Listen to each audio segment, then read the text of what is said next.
America.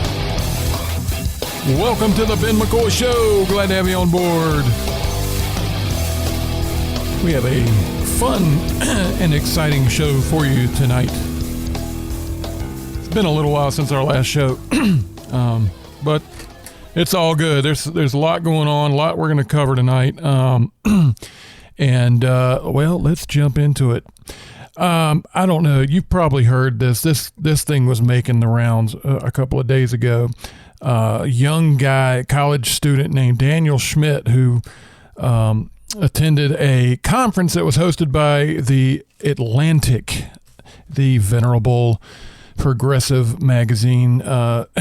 They, of all things, held a conference, a discussion at the University of Chicago to discuss disinformation in the media. Yes, the disinformation that we keep hearing so much about. And the blue-checked glitterati that was invited to participate on this panel included Barack Obama, Amy Klobuchar, I can't even say her name, Amy Klobuchar, Anne Applebaum, Jeffrey Goldberg, Ben Smith, Brian Stelter, and some others. So right there, right away, you get a feel of the type of people on this panel. And maybe it's just going to be sort of a one-sided discussion. Anyway, this young man, Daniel-Schmidt, who I'm just so proud of because this is tomorrow's journalist. He's a young guy. He's a freshman at the University of Chicago. He attended this thing. He did a write-up on Compact Magazine. You can go to compactmag.com and check it out. It's actually a great website. He wanted a chance to ask a question about, having to do with this topic and try to get his question in there. And it was, hoping to impress upon this panel a question of his and get an answer, about disinformation in the media. And a lot of his other colleagues and fellow students, a lot of them were kind of awestruck with the panel. Barack Obama's up there and some of these others. And, they were just, softballing questions. Why are you the greatest person that ever existed? Can you answer that? And so he, Mr. Schmidt finally got a chance. And I really urge you to go read this article, compactmag.com, Daniel Schmidt. Check that out because it's a great little write-up. But he finally got a chance near the end of the conference. Anne Applebaum, who's a writer for The Atlantic, was taking questions, and they called upon Mr. Schmidt to ask her a question. And this is one of the, she's well known in the journalistic circles, a Pulitzer Prize winner, and she's written, she's covered for she's run interference for the left for many, many years. And she's real concerned with disinformation, by the way, very concerned. And I'm just going to play you a clip of how this little exchange went because it's just beautiful. It's just beautiful. There's no other way to put it. But check this out. Here we go. Let's take a... Amazing. Thank you. Thank you for doing this. Really appreciate it. I'm Daniel-Schmidt. I'm a freshman at the University of Chicago. My question is for Ms. Applebaum. So in 2020, you wrote, those who live outside the Fox News bubble do not, of course, need to learn any of the stuff about Hunter Biden, referring to his laptop, of course.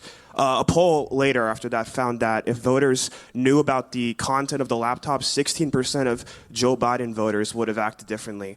Now, of course, we know a few weeks ago, the New York Times confirmed that the content is real. Do you think the media acted inappropriately when they instantly dismissed Hunter Biden's laptop as Russian disinformation? And what can we learn from that in ensuring that what we label as disinformation is truly disinformation and not reality? Now, before I get to her answer, what an incredible question. What great perception this young man has. Yes, that is exactly what happened. The media saw something coming in. It was incoming fire that looked like it was going to damage their favorite blue team very badly, and they immediately circled the wagons and labeled it Russian disinformation before anybody knew anything at all. Because it's got to be Russian disinformation. If it hurts the left, it can't be legitimate. So the immediate response, they were all on board. Social media, the major media publications, they were all on board, circling the wagons, and they shut down the New York Post Twitter page, and all kind of Facebook put up all kinds of different gateways and shut down New York Post as well. And this is Russian disinformation. We can't have this. We can't have that. And before anybody even investigated any of it to find out if there was any merit to it. And of course, they didn't want to know if there was any merit to it. They had no interest in finding out. And they try to, now they try to pose it as, well, we weren't sure, so we just wanted to kind of put everything on hold so we could investigate it and get to the bottom of it, because if it was Russian disinformation, we didn't want to just let it out there without getting a handle on it. So we were just kind of pausing everything and giving ourselves a chance to go investigate and find out. No, you were not. They saw incoming damage and they shut it down.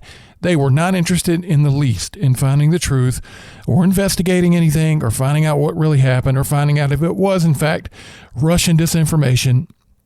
It was all damage control. And this young man, Daniel-Schmidt, has the wherewithal as a freshman in college to see that and asked an extraordinarily poignant question to Miss Applebaum, who's just one of the favorite journalists of the left. And her response is just, I don't even know what to say. It's incoherent. It's just riddled with bias. I just, listen to it and see what you think. Here you go. Miss Applebaum's response.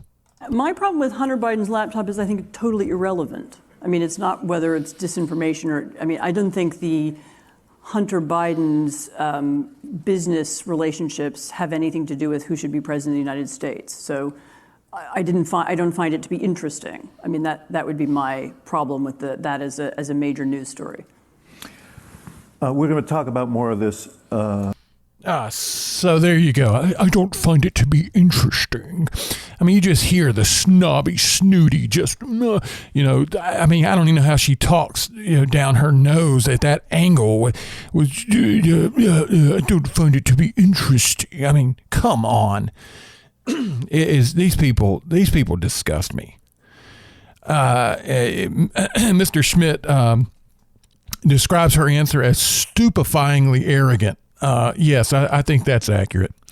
And she doesn't find it interesting. If it was Donald Trump Jr.'s laptop, I guarantee you she would have found it quite interesting. But she found it so disinteresting that she wrote a piece on The Atlantic before all of this came to light, before it came to light that it was actually Hunter Biden's laptop and everything is true and it never was Russian disinformation and whoops. And it was just, just totally covering for the whole, for the left and for everybody involved and saying how stupid it was that these Fox people, as she calls the people that, conservatives and anyone that doesn't believe the leftist narrative, how stupid they all are for just hearing this Hunter Biden business and taking it as fact, because there's just absolutely no way any of it can be true. And it turns out that she was extremely wrong. So anyway, I found that to be quite interesting and quite entertaining, as it were. And I wanted to bring that to you. Because these people, they have no interest in fighting disinformation of any kind. And Mr. Schmidt puts it best. In the end of his article, he writes, in the end, the conference's message was unmistakable. College students don't ask critical, honest questions. Sit and obey. You all have made it to a top 10 university. Now you are expected to behave like us. Learn to show utter contempt for millions of your fellow citizens. Welcome to the elite and good luck with those Yale law applications. And there you go. And he also says that disinformation apparently is when the self-appointed guardians of truth are exposed as partisan operators and handmaidens of high-tech censorship. I love this guy. A freshman. It's a freshman. It gives me hope. The fact that there's freshmen in colleges in America like this, and maybe he's the only one, but it gives me hope that at least he's out there. And I'm looking forward to seeing what Mr. Schmidt does with his career, because he's going to do great things. He's off to a good start already. What else do we got? Moving along. You have got to hear about I don't know, maybe you have heard about this. The Vanity Fair, of all places, did an incredible expose on the coronavirus origins, on Fauci and his cabal, and the whole mess of how all this started, and all the cover-ups, and all the chicanery, and all the just nasty business going on with this whole coronavirus thing as it transpired from its genesis to present day. And I mean, what a commentary on our modern media. I mean, the Vanity Fair, the magazine known for celebrities and perfumes, is out there doing investigative journalism, the likes of which no other major media has engaged in. I mean, it's really impressive. This piece is quite impressive. And I've never, thought much either way about Vanity Fair. I mean, it's just not my cup of tea, but Vanity Fair investigation. Apparently they have an investigation arm at Vanity Fair. I mean, I guess if the mainstream media won't do it, somebody's got to. But this is a piece by Catherine Eban, E-B-A-N, came out March 31st of this year. And it is an exhaustive article, very, very long. I don't want to read all of it to you, but I've got to read a lot of it to you, because you need to hear this. It's unbelievable. And I mean, people need to go to jail. Fauci needs to be in the front of that line in an orange jumpsuit headed off to prison, because they lied and they brought this thing upon us.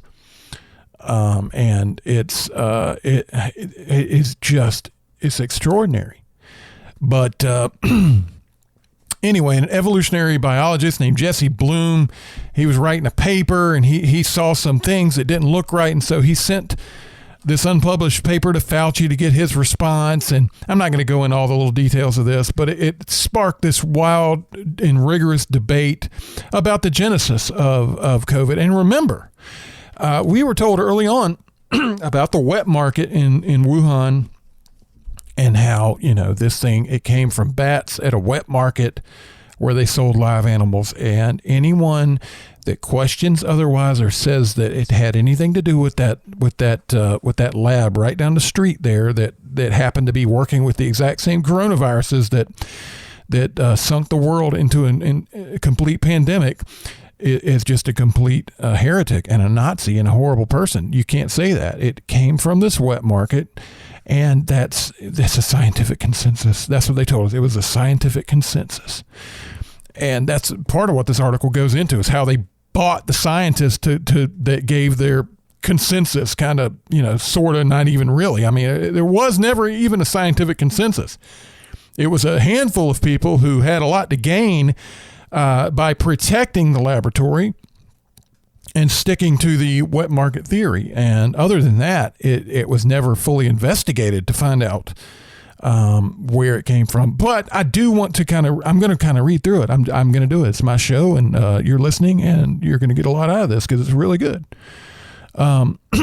Anyway, in Bloom's view, Bloom's the guy who kind of was looking into this in the beginning, their disappearance, and they're talking about the, I failed to mention, there was a genomic sequences that they had charted at the laboratory in Wuhan, how these coronavirus genome sequences had changed over time and with different factors, and they charted all of these sequences, and they kind of mysteriously disappeared. And this was kind of the blueprint of how the pandemic started, or I should say the blueprint of the virus itself, its origins, how it transmutated into what, I don't know virology well at all, but it was the blueprint basically of how this virus came to be. And it was 22,000 or something genomic sequences that they had at this lab, and it mysteriously disappeared when the pandemic hit, and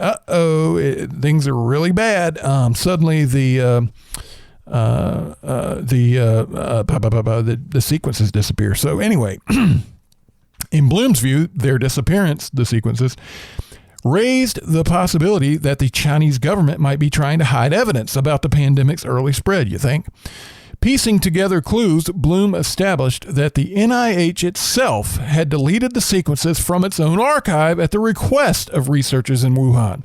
Now he was hoping Fauci and his boss, NIH Director Francis Collins, could help him identify other deleted sequences that might shed light on the mystery. Collins immediately organized a Zoom meeting for Sunday, June 20th. He invited 2 outside scientists, evolutionary biologist Christian Anderson and virologist Robert Gary, and allowed Bloom to do the same. Bloom chose Pond and Rasmus Nielsen, a genetic biologist. Anderson, let's see, they kind of got in an argument about this because a couple of these guys are looking for the truth, and a couple of these guys are kind of working for the company team here, wanting to, kind of sweep this under the rug. So they're arguing back and forth.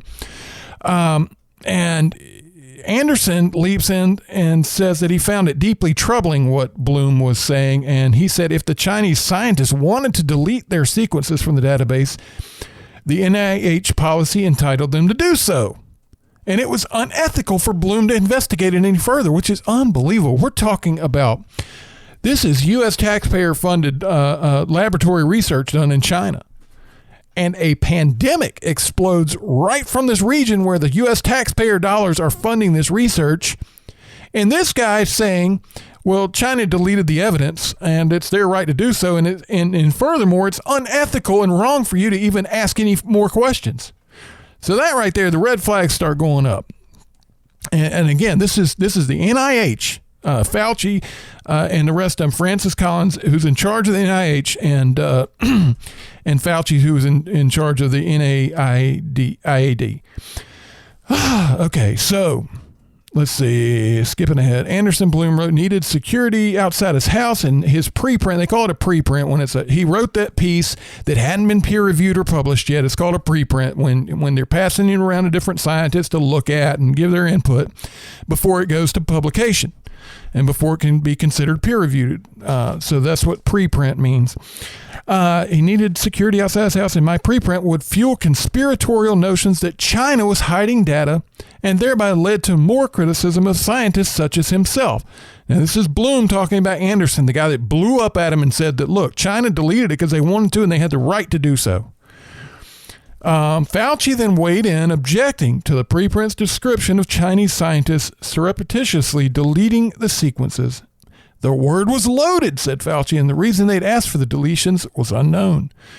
That's when Anderson made a suggestion that surprised Bloom. He said he was a screener at the preprint server, which gave him access to papers that weren't yet public. He then offered to either entirely delete the preprint or revise it in a way that would leave no record that this had been done. Bloom refused, saying that he doubted either option was appropriate given the contentious nature of the meeting. At that point, both Fauci and Collins distanced themselves from Anderson's offer, with Fauci saying, as Bloom recalled it, just for the record, I want to be clear that I never suggested you delete or revise the preprint. And they seemed to know that Anderson had gone too far. Yeah, I mean, we're already seeing the cover-up happen right before our eyes, and this stuff has to be illegal. I don't know the law that pertains to these sorts of things, but we're talking about government-funded research here, so there's got to be some transparency that applies to all of this, and there has to be laws that govern it. And this guy is saying, look, we need to delete the evidence that says basically that we did something wrong. So anyway, jumping ahead, in 2014, Fauci's agency had issued a $3.7 million grant to EcoHealth-alliance. You're going to hear a lot about EcoHealth-alliance. That's the group that took the money from the NIH, from Fauci, and then dispersed it over to Wuhan, to the lab there. So they're kind of the go-between, but they're in charge of the research being conducted. Fauci's ultimately in charge, but you see, there's kind of a ladder of responsibility. and dedicated to predicting and helping prevent the next pandemic by identifying viruses that could leap from wildlife to humans. The grant, titled Understanding the Risk of Bat Coronavirus Emergence, proposed to screen wild and captive bats. And anyway, I'm not going to read all. This is a very, very long article. I encourage you to go read it. Basically, as it happened, the EcoHealth-Alliance failed to predict the COVID-19 pandemic, even though that was what they said, we need your $3.7 million to go do. They failed to predict it. Even though it erupted into public view at the Hunan Seafood Wholesale Market, a short drive from the WIV itself, the Wuhan Virus Institute, or I can't remember, WIV, Wuhan Institute of Virology, I guess it is. In the ensuing months, every move of EcoHealth-Alliance and its voluble president, Peter Daszak, came under scrutiny by a small army of scientific sleuths and assorted journalists. What they wanted to know had really gone on at the WIV. Why had Daszak been so cagey about the work his organization had been funding there? And were Fauci and other officials trying to direct attention away from research that the U.S. had been at least indirectly financing? The dispute over COVID-19's origins had become increasingly acrimonious, with warring camps of scientists trading personal insults on Twitter feeds. So basically, the two camps emerged where, some are saying, look, this obviously came from the lab, and others are saying, no, it came from the wet market. And the way I understand it is that, there's a lab that's doing virology research and gain of function. We're going to get into that too, the gain of function thing, which is just wild. But you got a lab right here doing this stuff to coronaviruses, and they're working on coronaviruses that are very dangerous and that can infect humans, and doing gain of function research on them. And all of a sudden, a pandemic starts from this very location. And there happens to be a wet market right down the road. And they say, well, it came from the wet market. I know we're working on the exact same viruses right here at this laboratory, and that's all we do. But you can't blame us. In my mind, it's ludicrous to think anything else. It's obviously, in my mind, a laboratory leak. Viruses have signatures, just like we have DNA. Viruses have DNA. All living things have DNA, and that's our signature. And they can be tracked and traced. And, the genomic sequence in the signature of the coronavirus is directly linked to that lab. And they don't occur in nature as the SARS-CoV-2 virus. There are definitely coronaviruses there. There's so many different ones out in nature, and bats carry one that's the most similar to the one that caused the pandemic. And that's why the bats in the wet market get all the blame. But this lab was doing gain of function research on that virus and creating the very virus that caused the pandemic. So this guy Daszak, who you're going to hear a lot about, this is Fauci's guy who runs the EcoHealth-Alliance, which again got the grant, the U.S. taxpayer dollars, $3.7 million grant from the NIH. And Daszak, however you say his name, is the guy who runs this outfit, the EcoHealth-Alliance, which funded the Wuhan virus laboratory. So he appeared in 2018 on Chinese state-run TV and said something just unbelievable from him, knowing him now. He said, the work we do with Chinese collaborators is published jointly in international journals, and the sequence data is uploaded onto the internet free for everyone to read, very open, very transparent, and very collaborative. He added, science is naturally transparent and open. You do something, you discover something, you want to tell the world about it. That's the nature of scientists. But as COVID-19 rampaged across the globe, the Chinese government's commitment to transparency turned out to be limited. Imagine that. That's funny how that works. It has refused to share raw data from early patient cases or participate in any further international efforts to investigate the virus's origin. And in September 2019, 3 months before the officially recognized start of the pandemic, the Wuhan Institute of Virology took down its database of some 22,000 virus samples and sequences, refusing to restore it despite international requests. As for transparency-minded scientists in the U.S., Daszak early on set about covertly organizing a letter in the Lancet Medical Journal that sought to present the lab leak hypothesis as a groundless and destructive conspiracy theory. And Fauci and a small group of scientists, including Anderson and Gary, worked to enshrine the natural origin theory during confidential discussions in early February 2020, even though several of them privately expressed that they felt a lab-related incident was likelier. So in private, they're one way. In public, they're another way. In public, they're saying, oh, it came from the wet market, or those conspiracy theorists out there saying it came from our lab. And in private, they're like, it came from the lab. What are we going to do about it? So anyway, just days before those discussions began, Vanity Fair has learned Dr. Robert Redfield, not Robert Redford, Robert Redfield, a virologist and the director of the Centers for Disease Control and Prevention, the CDC, had urged Fauci privately to vigorously investigate both the lab and natural hypothesis. He was then excluded from the ensuing discussions, learning only later that they'd even occurred. Their goal was to have a single narrative, Redfield told Vanity Fair. The effort to close the debate in favor of the natural origin hypothesis continues today. In February, the New York Times gave front-page treatment to a set of preprints written by Michael Warraby at the University of Arizona, Christian Anderson at Scripps Research Institute, and 16 co-authors, including Gary, claiming that a new analysis of public data from the Hunan market in Wuhan provided dispositive evidence that the virus first leapt to humans from animals sold there. But a number of top scientists, Bloom among them, questioned that assertion, saying the preprints, while worthy, relied on incomplete data and found no infected animal. So that's quite interesting. You're saying it came from this market. They did extensive investigations at this market and found absolutely no infected animal with the very virus they're saying came from infected animals. When the lab that they're doing the work on that virus is right down the street, it's just, you got it. You have to suspend disbelief for all this. Some scientists seem almost hell-bent on naming the Hunan market as the site of the origin of the pandemic, and some members of the media seem more than happy to embrace these conclusions without careful examination, said Stanford microbiologist David Relman. This issue is far too important to be decided in the public domain by unreviewed studies, incomplete and unconfirmed data, and unsubstantiated proclamations. Now, why is the media so willing to be the handmaiden of the government and to jump to the defense of big government?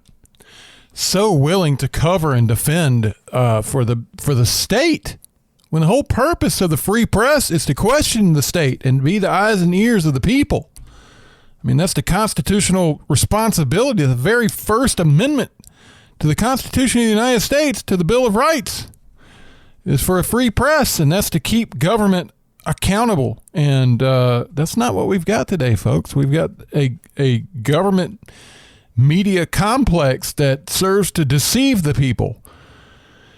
And that's why we have Vanity Fair and Compact Magazine and these small-time independent journalists. Not that Vanity Fair is small-time, but it's a fashion and entertainment magazine. That's not a investigative journalistic enterprise, and they're doing investigative journalism here because the free press won't do it. Back to the article.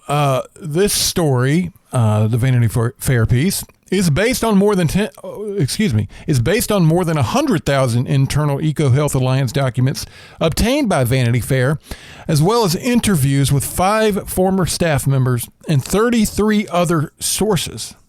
So it's a well-supported piece here. While the documents do not tell us where COVID-19 came from, they shed light on the world in which EcoHealth-Alliance has operated. One of murky grant agreements, flimsy oversight in the pursuit of government funds for scientific advancement, in part by pitching research of steeply escalating risk.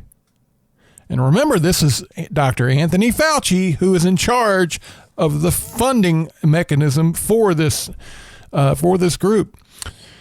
For more than a decade, EcoHealth-Alliance hosted a series of cocktail parties at the Cosmos Club near DuPont Circle to discuss the prevention of viral outbreaks. There, expert biologists, virologists, and journalists mingled with the true guests of honor, federal government bureaucrats who were in the position to steer grants. On invitations, EcoHealth-Alliance described the events as educational. Inside the nonprofit, however, officials called them, quote, cultivation events. The return on investment was excellent.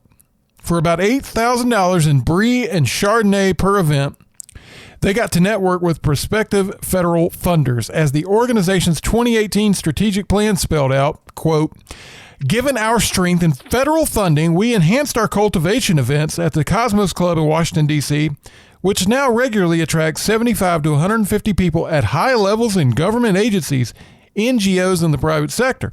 Now, folks, this is how business is done in Washington. Rubbing elbows with the right people, wine them and dine them, and get into that public money that they want so bad. These groups, these bureaucrats, these bureaucracies, these third-party, unelected, unaccountable agencies like EcoHealth. I mean, how many more? Can you even imagine how many more are in Washington right now doing the same thing at cocktail parties to get your money that you work for, that you're trying to save for your family, and they want more of it for whatever they're doing, and they have no oversight. It's obscene how much public taxpayer dollars go through Washington to end up in the hands of these groups that we don't even know what they're doing and probably don't even agree with what they're doing half the time. No oversight at all. Of all this high-level people, almost no one ranked as high as Fauci, a scientific kingmaker who dispensed billions in grant money each year, and Daszak was determined to share a podium with him. Though Fauci declined that invitation and several others, Daszak kept trying. In February 2016, Morans, who was Fauci's assistant, I believe, passed along a valuable tip. Fauci normally says no to almost everything like this, unless ABC, NBC, CBS, and Fox are all there with cameras running. I mean, this is what his own personal assistant said. Fauci's personal assistant, in an email to Daszak, said, look, if you want to get the boss to show up at your cocktail party, make sure that the big time media, ABC, NBC, CBS, and Fox are all there with their cameras running, because that's what's really important to Fauci, is to be on camera, be in the media, be in the spotlight. That's what works. And guess what? Back to the article. The gambit worked. Fauci signed on to give a presentation at the next one, and a bunch of different agencies showed up. As Daszak would declare at a board meeting on December 15th, the Washington, D.C. cultivation events have been a great way to increase our visibility to federal funders. When Dr. Maureen Miller, an infectious disease epidemiologist, arrived at EcoHealth-Alliance in 2014, she landed in an environment that she found to be toxic and secretive. She came aboard shortly before the organization's PREDICT, which is an acronym, PREDICT. I'm not sure, it doesn't say what it stands for, but it's in all caps. PREDICT grant was renewed for 5 more years. It was also the year the NIH approved Understanding the Risk of Bat Coronavirus Emergence, the $3.7 million grant that would come back to haunt Fauci. Miller says she was lured by the idea of being able to create a pandemic threats warning system. And it goes on to state how she co-developed a successful coronavirus warning system along with a female Chinese researcher by testing villagers' blood and whatnot that lived near known bat vectors. And later, Daszak attempted to take all the credit for her work. Anyway, Daszak's $3.7 million NIH grant first set off alarm bells in early May 2016 as it entered its 3rd year. The NIH requires annual progress reports, but Daszak's Year 2 report was late and the agency threatened to withhold funds until he filed it. The report he finally did submit worried the agency's grant specialists. It stated that scientists planned to create an infectious clone of Middle East respiratory syndrome, which is MERS, a novel coronavirus found in dromedaries that had emerged in Saudi Arabia in 2012 and killed 35% of the humans it infected. The report also made clear the NIH grant had already been used to construct 2 chimeric coronaviruses similar to the one that caused severe acute respiratory syndrome, SARS, which emerged in 2002 and went on to cause at least 774 deaths worldwide. A chimeric virus is one that combines fragments of different viruses. These revelations prompted the NIH's grant specialist to ask a critical question. Should the work be subject to a federal moratorium on what was called gain-of-function research? The scientific community erupted in conflict over what became known as gain-of-function research. Proponents claimed it could help prevent pandemics by highlighting potential threats. Critics argued that creating pathogens that didn't exist in nature ran the risk of unleashing them. As the dispute raged, Fauci worked to strike a middle ground, but ultimately supported the research. Folks, do you remember Rand Paul grilling Fauci in front of Congress about gain-of-function research, and Fauci adamantly pounding his fist on the desk saying, we have never funded any gain-of-function research or supported such a thing?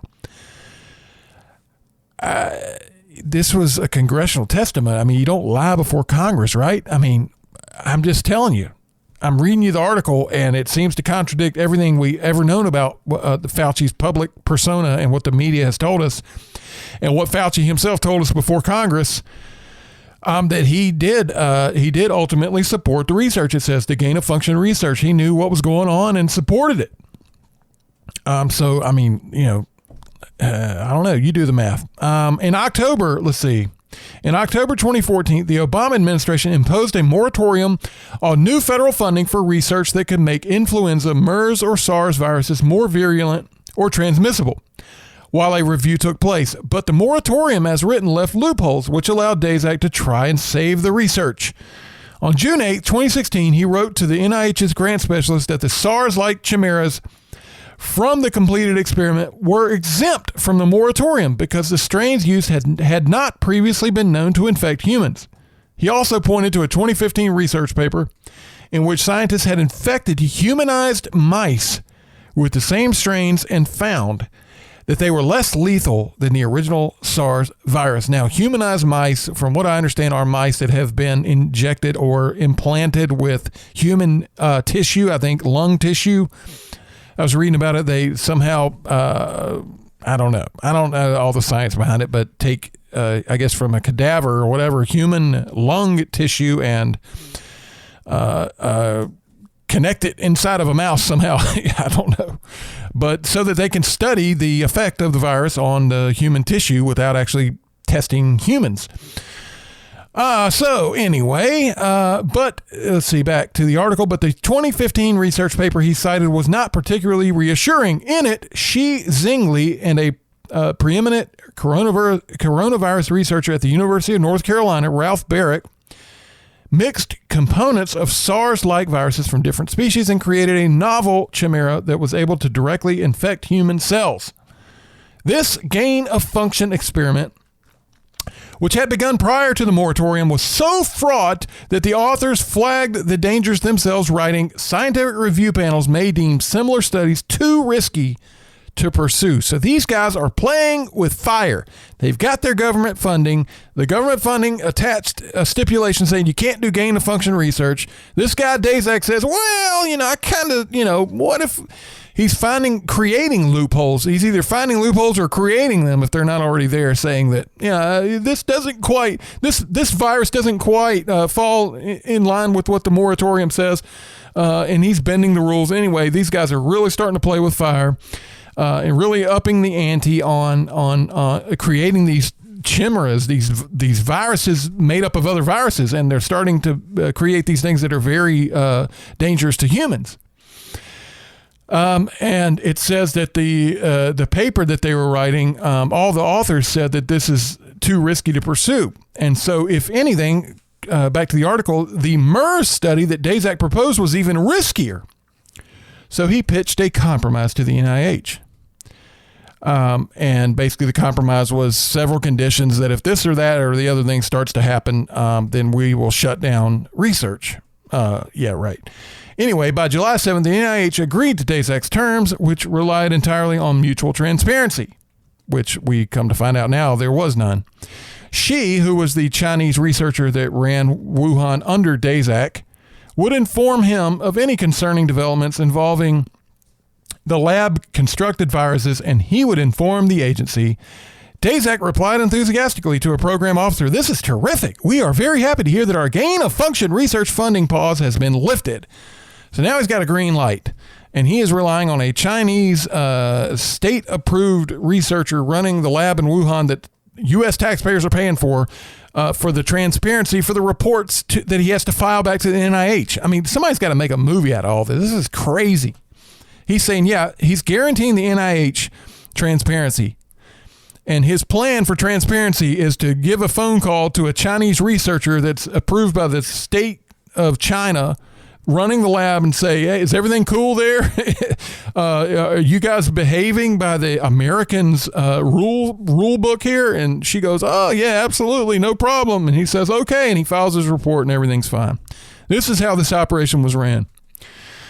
Anyway, allowing such risky research to go forward at the Wuhan Institute of Virology was simply crazy, in my opinion, says Jack Noonberg, director of the Montana Biotechnology Center. Reasons are lack of oversight, lack of regulation, the environment in China, where scientists who publish in prestigious journals get rewarded by the government, creating dangerous incentives. A subsequent development seemed to support that view.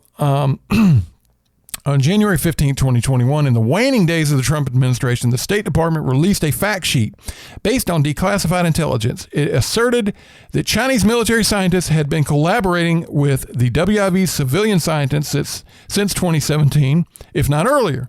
That raised the question of whether research there was being repurposed for offensive or military uses, though Xi and other WIV leaders had previously denied such collaboration occurred. Former Deputy National Security Advisor Matthew Pottinger calls those denials willful lies. If one were to give them the benefit of the doubt, you might go so far as to say they have no choice but to lie, but these are lies nonetheless. So here we go. All of this risky, crazy stuff is underway in China, basically with the Chinese state overseeing it all. It's being funded by you and I. And then we catch wind that the Chinese military is actually collaborating with this U.S. taxpayer-funded lab. I mean, do you pull the plug or what? No, they don't. They don't pull the plug. So we've got this intelligence says Chinese military is now in the lab, and they're calling the shots. And so again, Dazak gets on the phone, calls up Xi. Hey, is the Chinese military right there with you doing this stuff? No. She's saying, no, where'd you get that? That's crazy. She's probably got a gun to her head by the Chinese military guy right beside her. Nah, there's no Chinese military here. Get out of here. So anyway, let's see. It goes on to, ecohealth-alliance needs some more funding. Oh, imagine that. They need to go back into you and I's pocket some more. And they discovered that there's a DARPA, which is the Defense Advanced Research Projects Agency grant, that would close their budget shortfalls and make them financially sound for the foreseeable future. So they wrote a proposal to DARPA, and it was leaked to an acronym group called DRASTIC, D-R-A-S-T-I-C. I don't know what that stands for, but it's a loosely affiliated global group of sleuths ranging from professional scientists to amateur data enthusiasts dedicated to investigating the origins of COVID-19. From the 75-page proposal, a striking detail stood out. A plan to examine SARS-like bat coronaviruses for furin cleavage sites and possibly insert new ones that would enable them to infect human cells, which is basically serious gain-of-function research.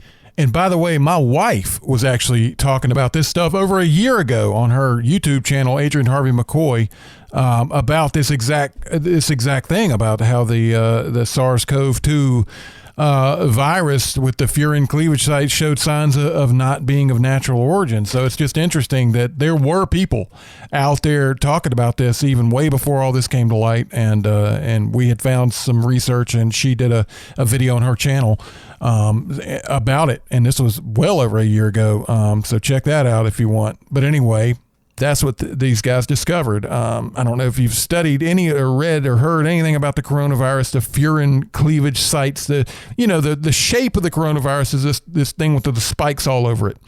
And that's what that's talking about. And I don't know all the biology behind it, but something about that makes it, able to infect humans. And that's what makes it so virulent. And so these guys, this group that's looking for transparency and trying to discover the origins of COVID-19, they found in the DARPA proposal from Daszak and his group, EcoHealth, that they're doing some serious gain-of-function research. Anyway, a furin cleavage site is a spot in the surface protein of a virus that can boost its entry into human cells. SARS-CoV-2, which emerged more than a year after the DARPA grant was submitted, is notable among SARS-like coronaviruses for having a unique furin cleavage site. This anomaly has left some scientists to consider whether the virus could have emerged from laboratory work gone awry. So the COVID virus as we know it, the one that created all that trouble for us, has a very unique furin cleavage site, and it matches the what they were doing in the lab. Basically, is what this is saying. So it's kind of hard to say, oh, it was all the wet market. We had nothing to do with it. Anyway, by almost any definition, this was gain of function research. And again, remember Fauci. We don't fund gain of function. We don't do any gain of function. I don't even know what you're talking about with gain of function. There is no gain of function, what he said before Congress, and it was absolutely wrong. The federal moratorium had been lifted in January 2017 and replaced with a review system called the HHS P3CO framework for potential pandemic pathogen care and oversight. This required a safety review by the agency funding the research. EcoHealth-Alliance's DARPA proposal asserted that its research was exempt from the P3CO framework.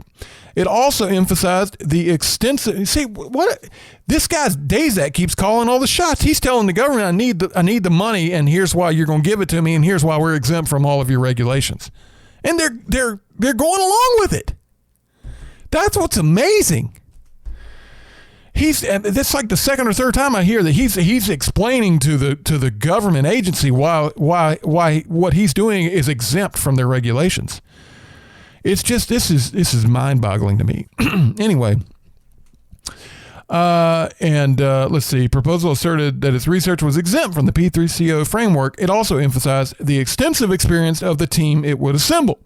But at a staff meeting on March 29th, Daszak expressed dismay at the slapdash and amateur nature of the DARPA submission. It was a major failure on all accounts, he noted, enumerating a cascade of mistakes. The application was late, sent 30 minutes after a deadline, blah, blah, blah. He's saying his staff kind of botched the proposal that had to be submitted to DARPA for the money.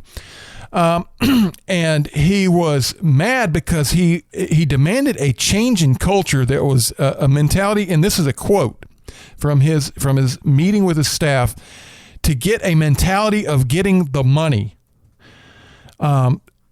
So again, I got to paint the picture. This guy is operating with U.S. taxpayer dollars on some of the most dangerous research ever, with a goal of preventing a worldwide pandemic. I mean, that was their ultimate goal. And instead, he gave us one. And instead of telling his staff, look, we're doing important stuff here, guys. You know, the whole world is resting on our shoulders. People can get really sick and die. We don't want that to happen. And our research here could prevent that. We could prevent a global pandemic from taking place. No, what does he say? I need a mentality. I need a change in culture here, and a mentality of getting the money. So if a change in culture is to go get the money, then what was the culture before? To do good work and not worry about the money? To be good researchers and scientists, and he wants a change in culture to get a mentality of getting the money. That's what he said. We got to change this culture of working hard and doing good things, and we need to be a culture of being greedy and getting that taxpayer money. Wow, this is crazy. It just gets crazier and crazier. Back to the article. Inside DARPA, the grant application was met with immediate skepticism. The contract was never awarded because of the horrific lack of common sense. And that's a quote.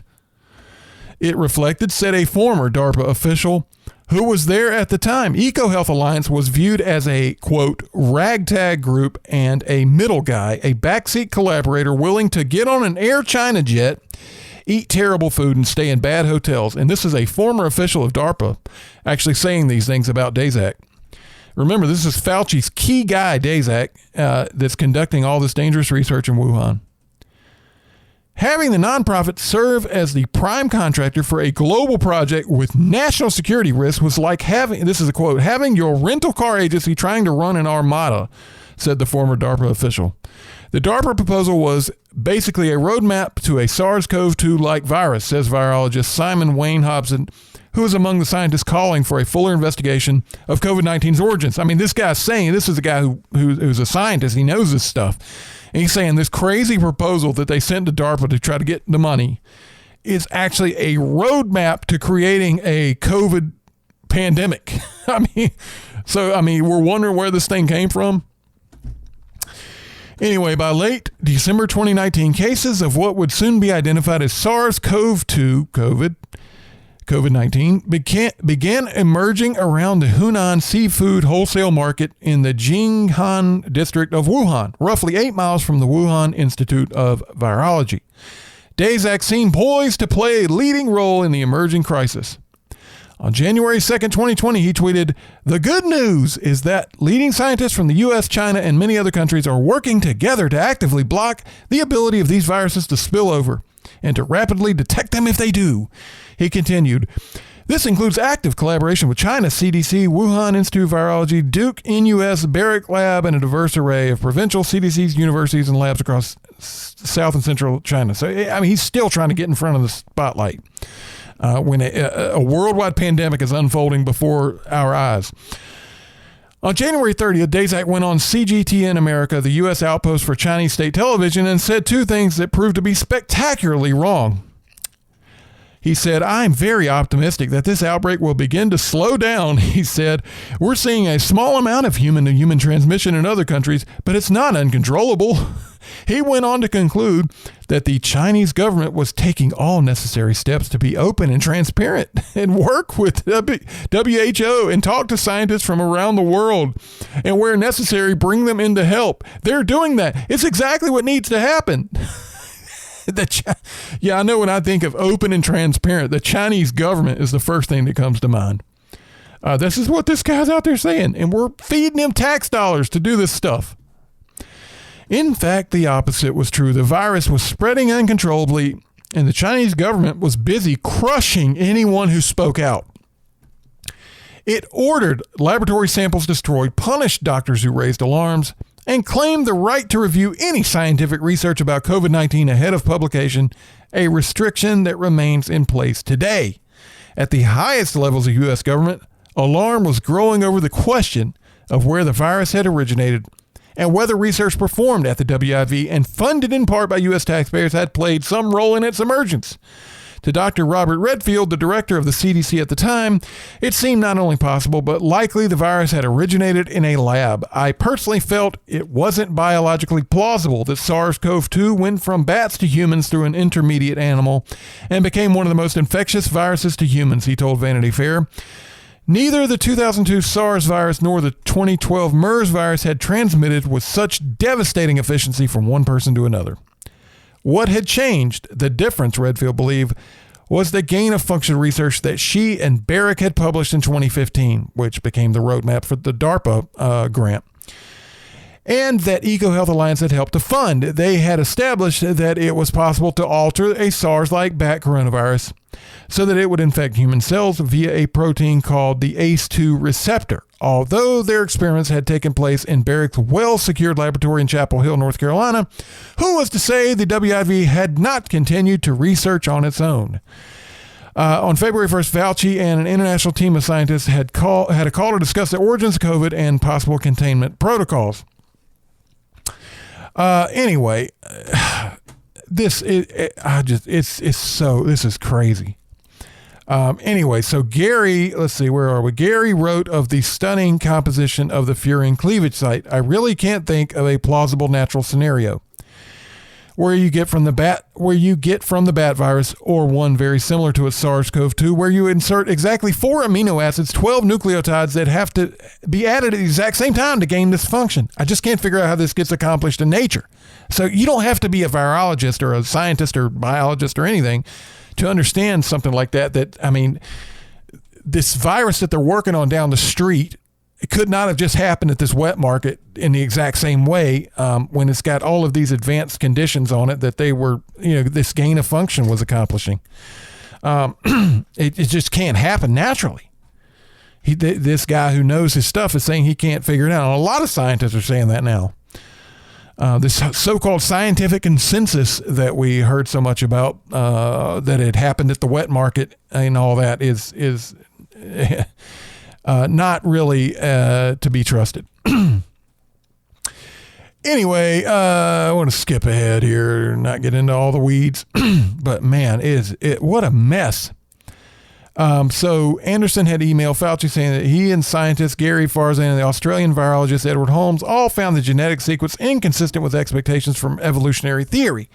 See, they're all finding out that this thing could not have happened naturally. But within 3 days, 4 of the scientists on the call, including Anderson, Gary, and Holmes, had shared the draft of a letter arguing the opposite. So these scientists are getting together going, man, this is really looking like it happened in the lab. And they're saying why. I mean, they're talking shop about it, and this virus has, this condition on it and everything, and it can't not have happened in nature. And suddenly, 3 days later, they all agree that it happened at the wet market. And they signed a paper called The Proximal Origin of SARS-CoV-2, and it was published in Nature Medicine, that analyzed the genomic sequence and made seemingly unequivocal statement, we do not believe that any type of laboratory-based scenario is plausible. They're saying there's no way it came from the laboratory, even though privately they all said, man, this thing came from the freaking laboratory. What are we going to do? So on February 19th, in a letter published in the influential medical journal The Lancet, Daszak joined 26 scientists in asserting, we stand together to strongly condemn conspiracy theories, there's that word, suggesting that COVID-19 does not have a natural origin. 9 months later, emails released by a Freedom of Information group showed that Daszak had orchestrated the Lancet statement with the intention of concealing his role and creating the impression of scientific unanimity. Reading the Lancet letter with Farrar's name attached to it, Redfield had a dawning realization.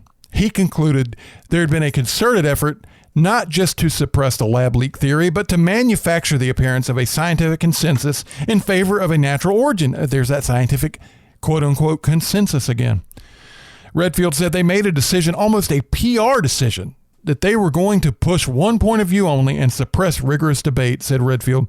They argued they did it in defense of science, but it was antithetical to science. I mean, they always claim a monopoly on science and scientific endeavor and follow the science and all this about the science when it's all political. It's all under the table deals and whatever benefits, CYA and everything else. They don't care about the science unless the science benefits them.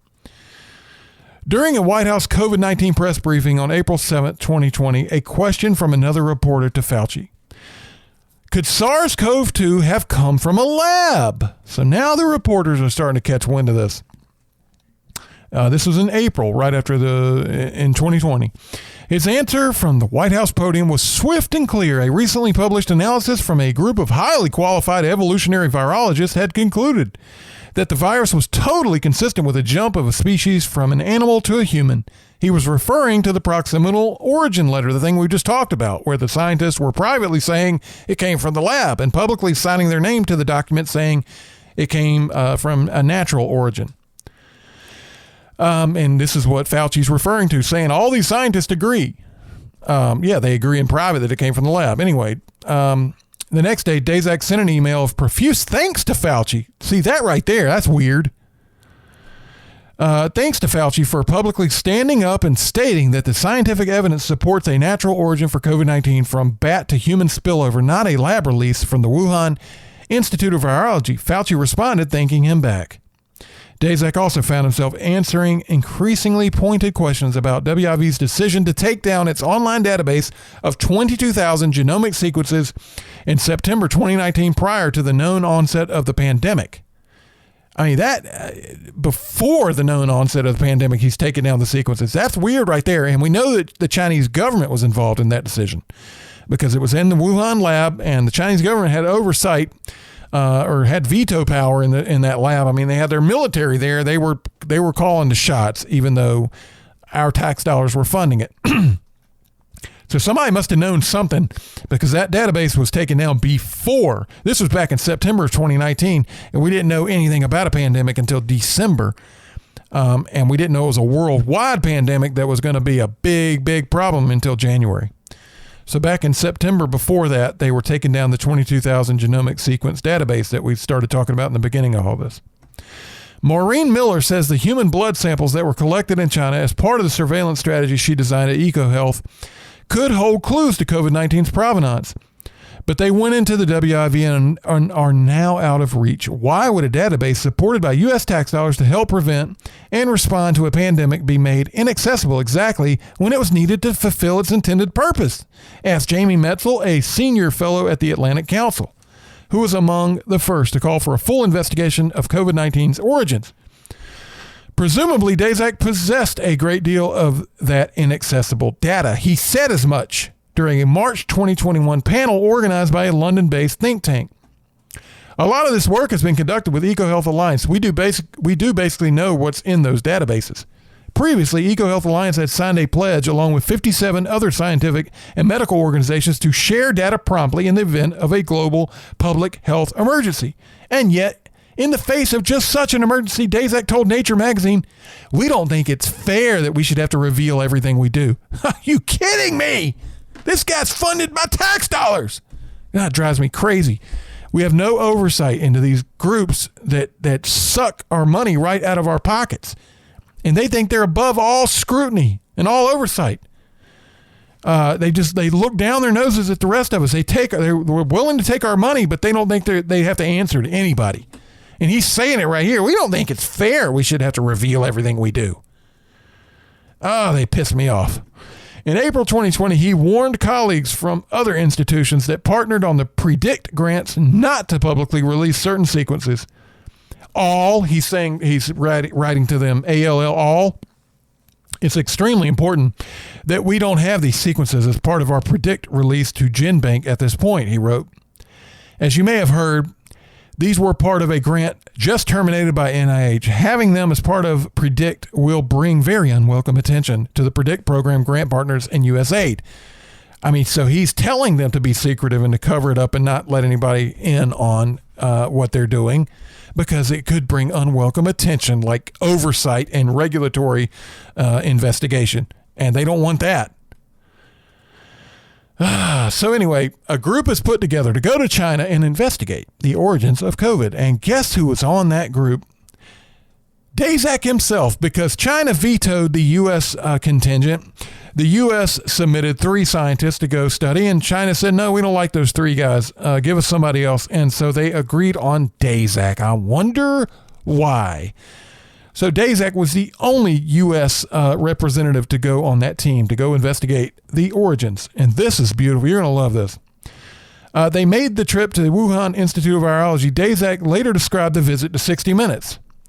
He walks in the door. We met with them. We said, do you audit the lab? And they said, annually. Did you audit it after the outbreak? Yes. Was anything found? No. Do you test your staff? Yes. This was the great audit that the world put together, this panel of scientists to go to China, find the origins of COVID. They went to the lab, the Wuhan Institute of Virology, and they asked the staff some questions, and their answers were okay. I mean, what they said, yes, no, and that was it. There was no studying anything, looking at any data, any evidence at all. It was just ask the staff some questions over coffee and then go home. And so the correspondent in the 60 Minutes interview, Leslie Stahl, interrupted, but you're just taking their word for it. Daszak responded, well, what else can we do? There's a limit to what you can do. And we went right up to that limit. We asked them tough questions, and they answered tough questions. And the answers they gave, we found to be believable, correct, and convincing. I mean, this guy is such a freaking weasel. And this is Fauci's guy. And I mean, he is just the weaseliest weasel I've ever seen in my life. And I just wish this guy in prison so bad. The report of the findings was presented by Daszak, which showed that a lab leak was virtually impossible with no real supporting evidence. The report was so error-riddled and unpersuasive that WHO Director General Tedros Director General Tedros effectively disowned it the day it was released. As far as WHO is concerned, all hypotheses remain on the table, he said. 3 months later, the commission's lead expert, Danish food scientist Peter Ben Embrecht, extinguished the last embers of the report's credibility. He confessed to a documentary film crew that the group had made a backroom deal with the 17 Chinese experts attached to the commission. The report could mention the lab leak theory only on the condition we didn't recommend any specific studies to further that hypothesis, and used the phrase extremely unlikely to characterize it. But that wasn't the final shoe to drop. Daszak himself all but admitted in a letter to Dr. Michael Lauer, the NIH's Deputy Director for Extramural Research, that he had signed on to the WHO mission with a personal and professional agenda to gather exculpatory information about the WIV, in part to help lift the curtain of suspicion around his grant so that it could be reinstated. Unfortunately for Daszak, the NIH was unmoved. The grant remains suspended today. And that is my summary. That's just a summary of that article. There was a lot I didn't read. I know it's hard to believe because it felt like I was reading forever. But you need to go read that piece yourself, Vanity Fair. Very, very, very good piece. Very good investigative reporting by Vanity Fair. I give credit where credit's due. We are way over time. So what else can you say, folks? I'm glad the truth is coming out. These people need to go to jail. I know you're sick of it. I mean, we were locked down in our homes and told not to go to church and not to enjoy anything in life for a year and a half. And somebody's got to pay for that because it's just ridiculous. And all of this was funded with our money. Makes me sick. Folks, thanks for tuning in. Loved having you on board. Please check us out on Twitter at Ben McCoy Show. Send me an email, benmccoyshow@gmail.com. Let me know what you think. Let me know who would be a good guest on the show. Whatever you want to talk about. We will see you again next time. Thanks a lot. God bless.